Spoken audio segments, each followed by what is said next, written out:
Hey, everybody, we're going to pick up our conversation we started last week. So if you haven't listened to last week's episode, go back and listen to that episode, and then you can listen to this episode. This is part 2 of a 2-part series. I hope you enjoy. Welcome to The Friday Habit with Benjamin Manley and Mark Labriola II. The Friday Habit is for creators, entrepreneurs, and agency owners looking for actionable ideas on how to grow their business and be more profitable. We'll pull from our combined knowledge of over 20 years and interview thought leaders that will inspire you and give you the motivation you need to kick your business into high gear. Buckle up. It's Friday. I have a lot of questions for you, Jacob. If you're willing to share, I have a friend that is considering, copywriting as a second career, kind of making a shift into a new career, maybe design, maybe copywriting. And I have actually a few other people I know that are considering the same thing. And, they've asked me for advice, but I have limited experience with copywriting myself. What kind of advice would you give somebody that is looking to kind of transition into copywriting? Do you feel like you said, one of the biggest things sounds like challenges is finding clients or understanding as a copywriter how to get new clients and stuff. But yeah, what would you say to them? What's a good place for them to start? Yeah, so I think the first thing is just to understand the simplicity of what business is, because people who come in, particularly if they're coming in from an employment, background, a lot of times there's just a lot of overcomplication of what people think a business is. Every business is literally just sales and fulfillment, right? Yep. As a copywriter, learning the fulfillment side, the writing side is very simple. So really, the only thing you have to do to build your business is to go sell. And if you can keep it that simple and just be persistent about selling yourself and putting yourself in front of businesses and business owners and people who hire copywriters, that's pretty much it. Like that's literally the whole business model. Yeah, I love it. It's just getting your brand in front of other brands that would potentially want to hire you. And so many people who come in, they think they need to set up an LLC, or that they need to get their invoicing software set up, that they need to have some sort of like automated sales funnel that, they figure out first, or that they need a logo, or that they need even a website. And there's a lot of things you'll be able to do to level up over the course of your career. Sure.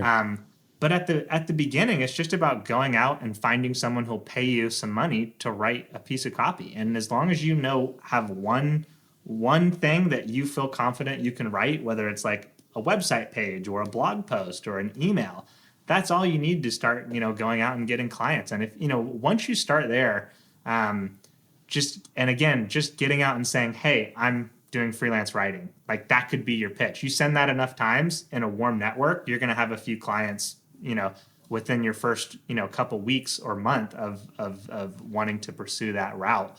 I've had students that I've worked with who literally one guy landed a $14K gig talking to a friend while doing like the second lesson and the homework in my course. It's insane what people can, the people in your network in the creator economy are doing a lot more than you realize. So just going out there and having a conversation and saying, hey, I'm doing, I'm writing for businesses. Is there any messaging you need help with? Like that could supply 6 months worth of work, without you even realizing it. So that'd be my number one bit of advice, is just keep it simple. Start talking to people that's what you're doing. Start writing, I think blog posts are a really easy place to start, because you don't need anyone's permission or input to go, like for a piece of website copy, you kind of need to know what's going on with the business to do that well. But with the blog post, you just pick a topic, something you're interested in, and go.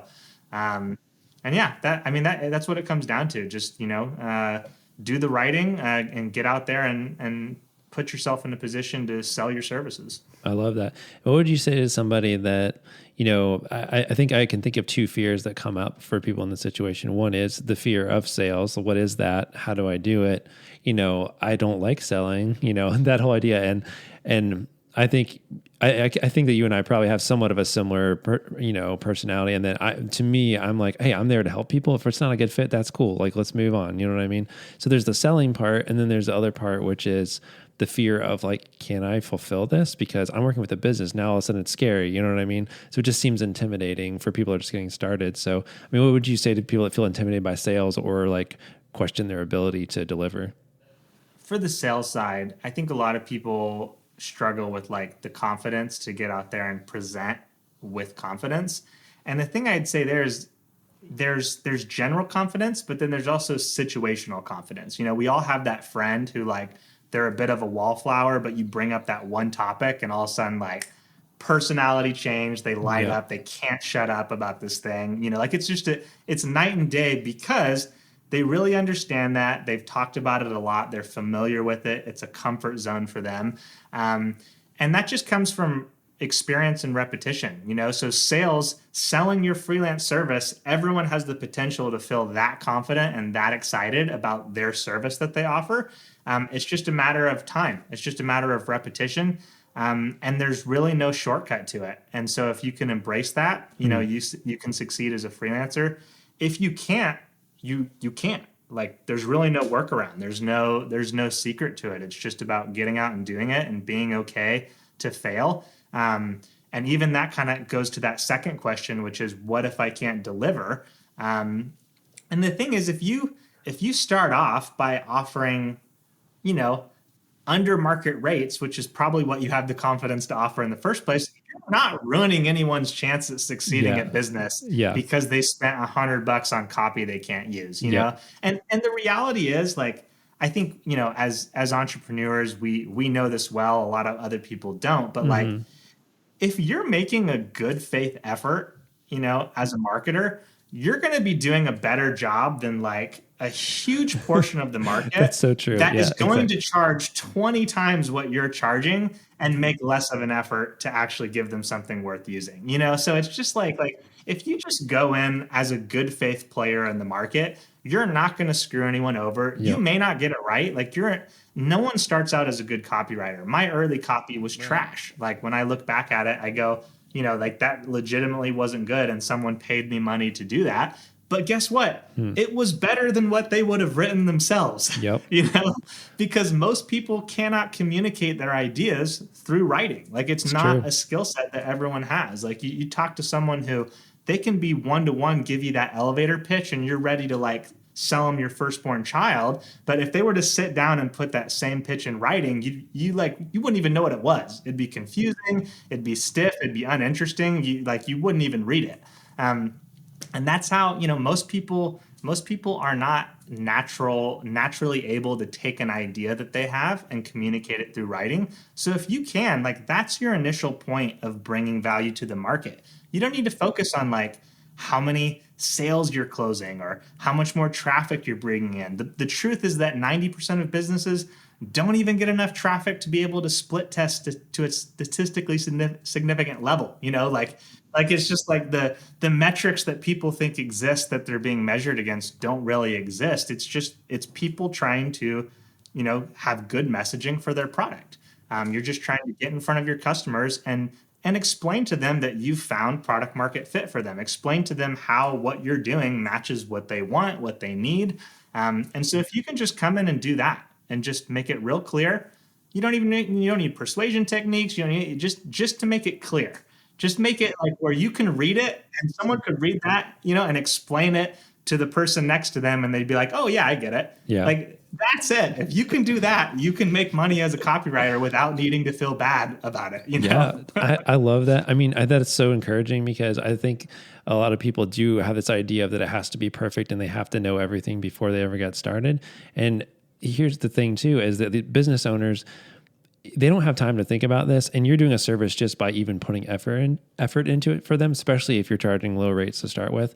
And them having a post out there is very valuable to them, even if it's not the best post in the world. Having a post is better than not having a post, and it's worth the investment. And they're probably happy. They're probably thrilled with it. It probably will actually bring them in customers if it's done strategically. So I totally agree with you. The other thing I was thinking about is it's kind of interesting how most people are not naturally good at copywriting, you know, without learning a little bit, but that I've seen, and maybe this is changing. I feel like it's changing a little bit, but I remember a time where it seemed like copywriting was not valued by a lot of businesses. I wonder if you run into that, and what, first of all, do you try to convince people that don't believe copywriting is important that it is, and try to sell them on it? Or do you just like, what, if you don't understand the value of copywriting, I can't convince you necessarily. But yeah, what do you see there when people push back on like, hey, well, I have Microsoft Word, I could just probably write this myself, like when people assume that they can do it themselves, what do you say in that situation? Yeah, so I don't try to convince people of that. It's kind of a combination of, the fact that so many people do know they need it, that there's no point in spending time with people who don't. And then two, like even if I convince you, if I sort of persuade you into having that value, the monetary level of that value is going to be so much lower than someone who's already very conscious of their need for that and how it's impacting their business. Yep. So I don't try to persuade people. I don't teach new writers to try to persuade people. There's just so many people who already know that's what they need. And so I prefer to focus on those people. It's a huge market. Like, as we talked about before, every dollar that gets made online, there is some sort of copy involved. Sometimes it's more than others. There's a lot of visual media that fuels a lot of sales these days, but there is no customer journey online that doesn't include some copy. Yep. We from 2019 to 2020, online sales literally doubled, 600 billion to 1.2 trillion. And that's after like 500% growth in the previous 9 years already. Yeah. So like, like we could have a steady stream of copywriters like marching into the field, for the next couple of years, just hundreds of thousands of new writers, and we still wouldn't be hitting the demand. Like the demand is just insane. So there's just, and there's just no, again, going back to, there's no reason to try to persuade anyone when there's so many people out there who already know they need it, Yeah. What, say somebody, was a good writer in college and they're, like doing research and, expressing their ideas through the written form. But copywriting seems like something completely different than a research paper. How does one develop as a copywriter? How do they take their ability to sit down and actually write several paragraphs into something that you could sell? Yeah. So it really just comes down to looking into like specific use cases for copy and trying them out. The writing is kind of the core competency. But then, copywriting has different objectives it's looking to hit, and every type of copy focuses on different objectives. So you'd really the best way to learn how to write a new type of copy is to look at an example look at a good example and just sort of reverse engineer it. So if you want to learn how to write a landing page, you go find a landing page that has brought in a bunch of money. Probably because some marketer out there said, hey, look how much money this landing page brought in, right?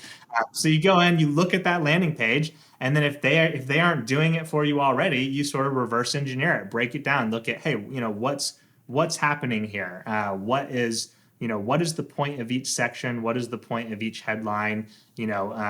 What's the overall journey that's being structured out here? And, there's a lot of complexity to it. So it's obviously not something you master in a short period of time, but you're typically looking to find some sort of a framework. And that's the other side of it too. You can sort of reverse engineer to see what's working in a specific use case, but then you also have hundreds of proven copywriting frameworks that you can pull from that have been being used for decades, if not centuries.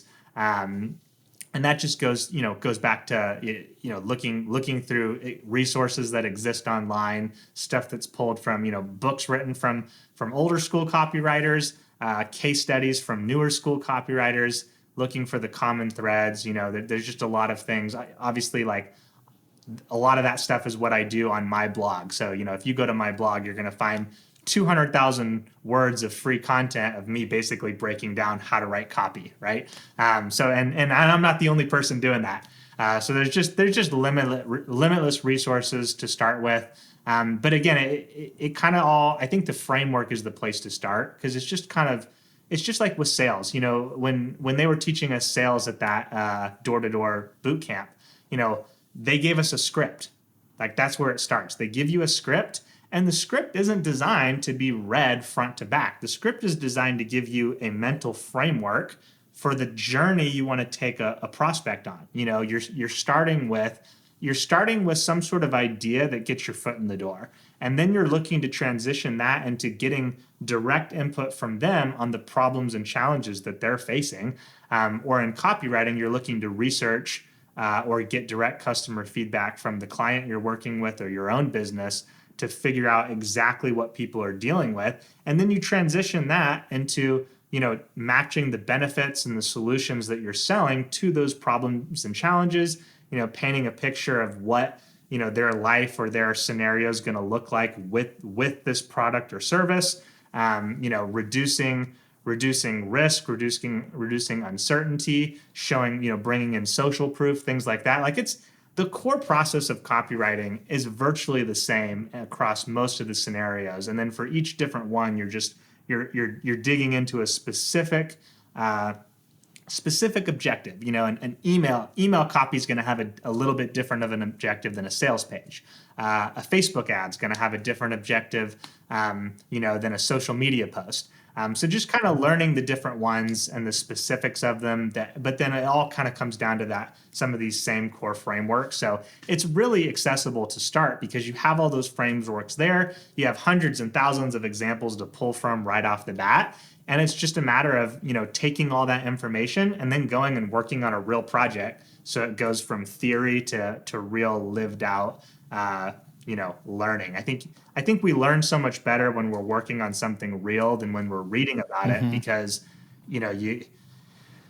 your brain's connecting it all to actual work. It's not just a theoretical journey of learning. It's like, hey, I'm doing this. I need to know what I put here. I go to the framework. Now I know what I put here, Yeah. Earlier on, you said something about how you saw that you were kind of outranking these big companies that were trying to rank for, like, what were you doing that, you were outranking a company that maybe had a ton more resources than you and maybe more staff and all these other kind of things to make that happen? So I think there's two big things I was doing in hindsight. I didn't really know at the time. I was just like, holy shit, like what's going on? But I think in hindsight, the two things I never really bought into long tail.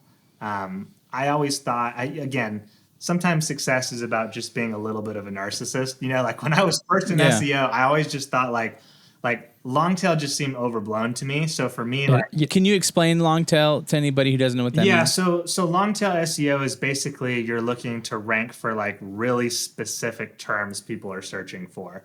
Like, say like instead of ranking for copywriter, a more specific version of that would be website copywriter. And then if I was going even more niche, even more long tail, maybe I'm like website copywriter in Denver, Colorado.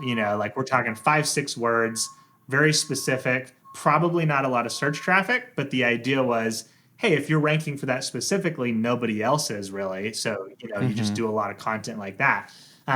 For me, I noticed, like when I would look at the top search results, I noticed that a lot of higher level content was ranking for the long tail stuff. So a lot of the long tail stuff was going to some sort of a parent targeted post. So I would focus there, and I would just spend more mental effort and time on these pillar pieces going after higher targeted words than the people that I was going up against, because they're looking, they're spreading out their resources across 1,000 of these long tail focused posts, and I'm spending that full amount of time focused in on this one post, making it the best resource it could be.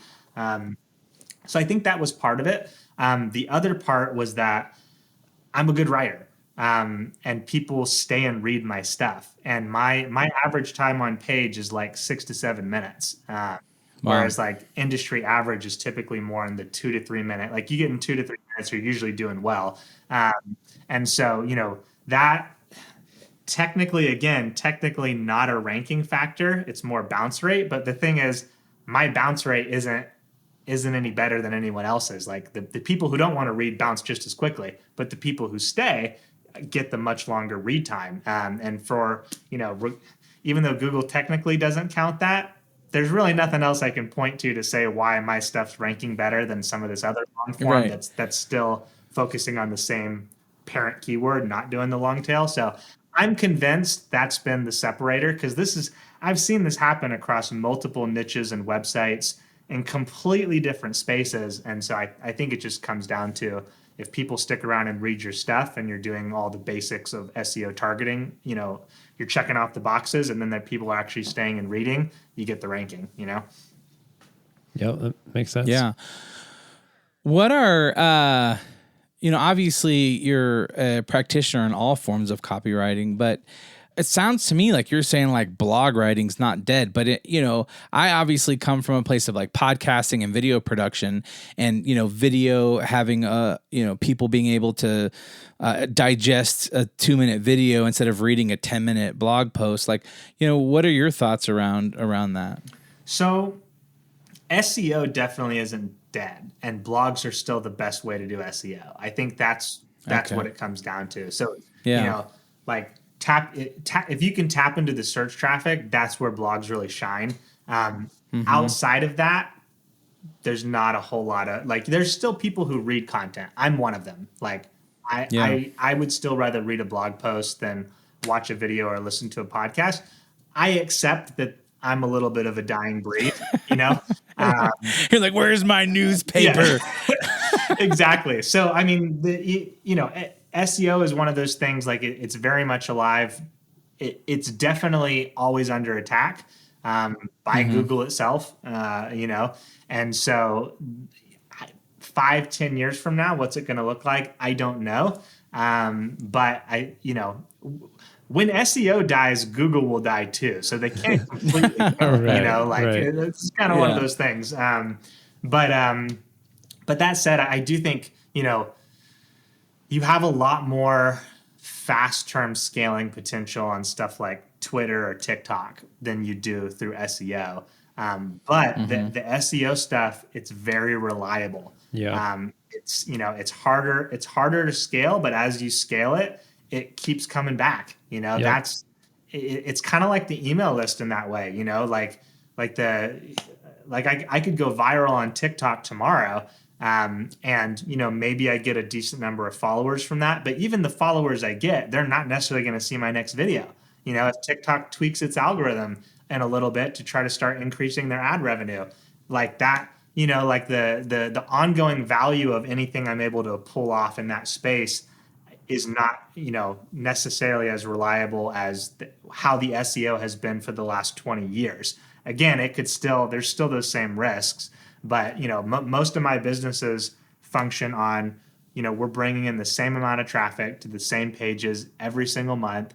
We're collecting the same percentage into email subscribers. We're selling to those email subscribers at a pretty similar rate. It's all very, very viewable, very consistent.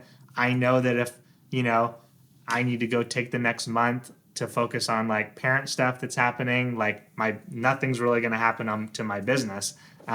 Whereas, I know people who really do very successfully through social media, and it's a very different story. It feels a lot more listening to them like it did from when I was freelancing, where it's you got to put the time in each month to get any level of return back. Although that said, you can still build an email list, using social as your distribution. And if you're doing that, if you're still building the email list, I think there's a lot of similar benefit you can get from that. But just on the pure front end of the distribution, assets that you create via visual and even until podcasts become more searchable, I think I think it's the same story for podcasts, where you don't often have stuff that you did last year bringing in new visitors for you today. You can, but it's just none of it at this point. None of it is the same as SEO, where stuff that you did years ago can be bringing in tons of new customers today. Yeah.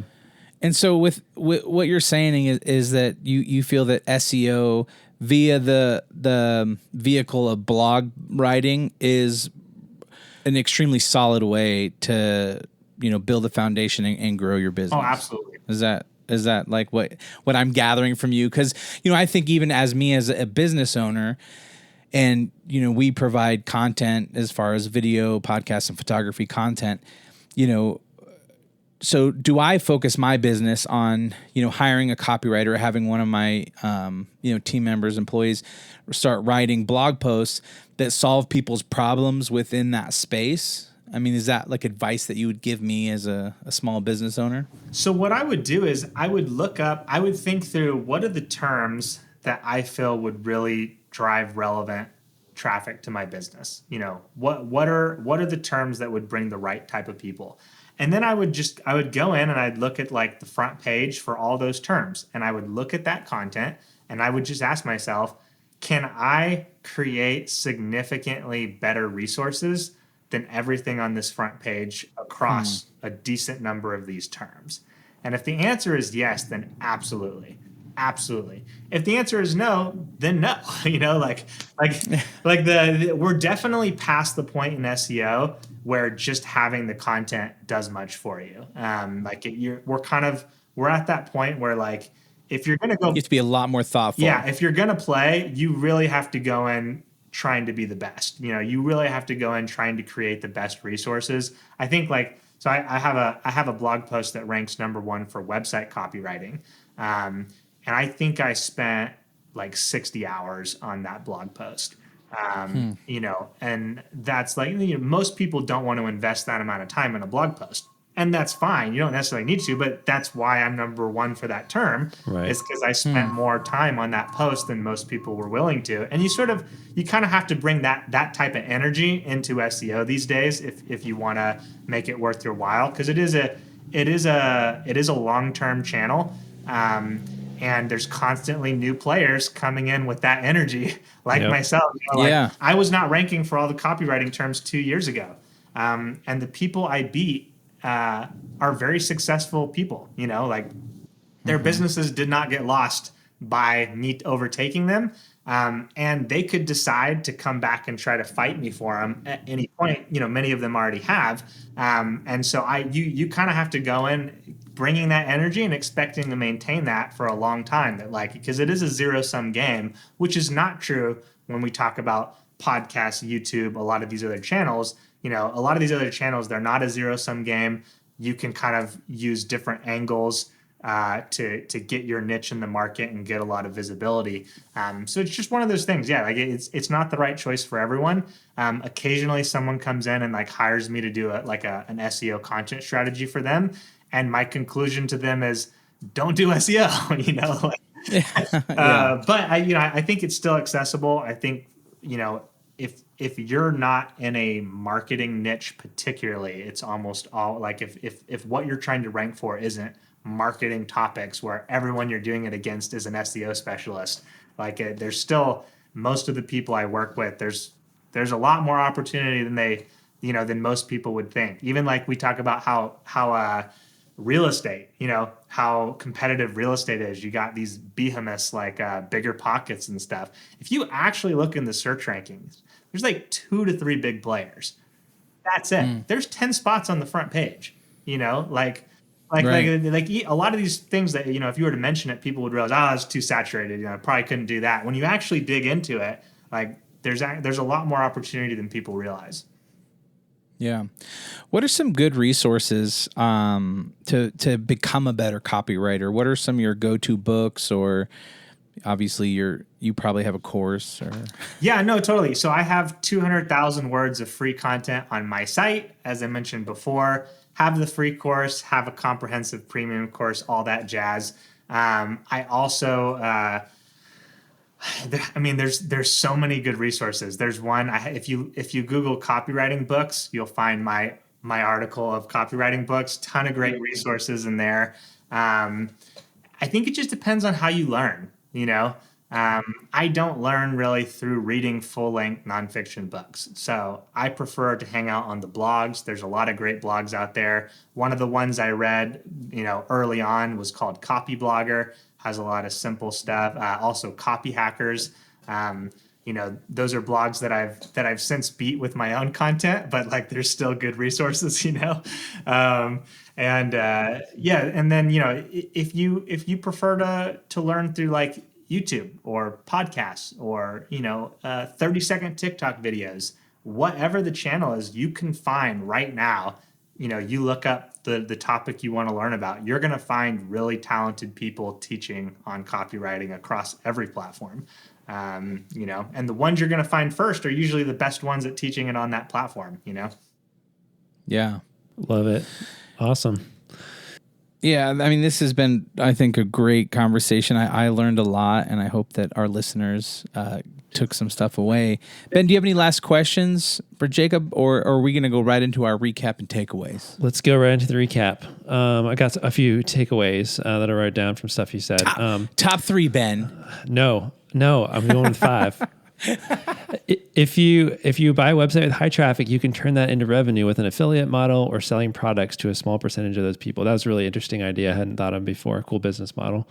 One thing I liked what you said is kind of embracing who you are. Don't feel a pressure to hire a team if it's not right for your personality. It's more important to enjoy your life and have the lifestyle you want. That's very inspiring.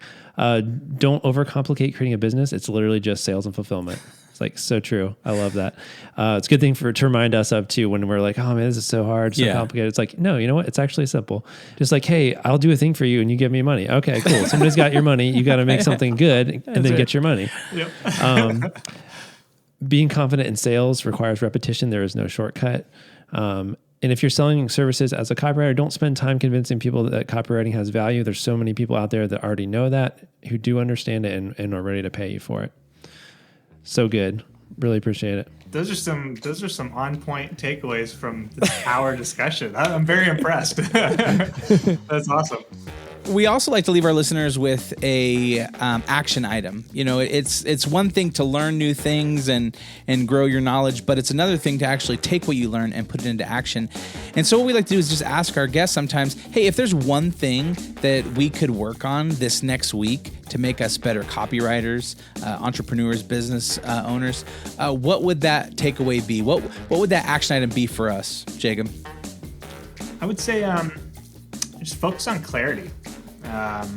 Think about what's the core idea, the message that I want to communicate here, and don't worry about making it persuasive.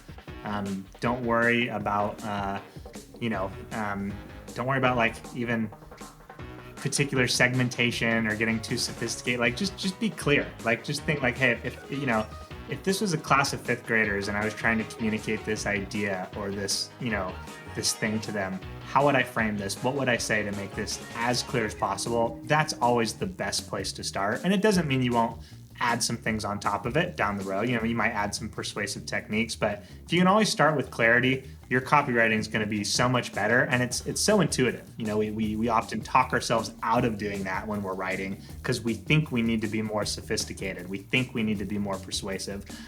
But it always just comes down to, writing is just communication. It's transfer of ideas from one person to another. And, the more clear you can be, the better. That's awesome. Hey, where can people connect with you and get more information about your coaching and other things like that? Yeah, so if you head on over to jacobmcmillen.com, all my stuff is there for the most part. You can also connect with me on most of the social channels, but the blog's the best place to be. Awesome. All right, well, go to thefridayhabit.com to find show notes for this episode. You can also find links to our websites and ways to get in touch. And at the bottom of the page, you can download our guide to the Friday Habit system that'll show you how to set aside one full day each week dedicated to working on your business instead of in your business. That's right. And if you enjoyed this episode, please subscribe. Leave us a review in the Apple Podcast app. And if you have a question or topic, what can they do, Ben? Well, you can just record us a quick voice memo and send it to hello@thefridayhabit.com. That's right. Hey, and until next time, live every day like it's Friday.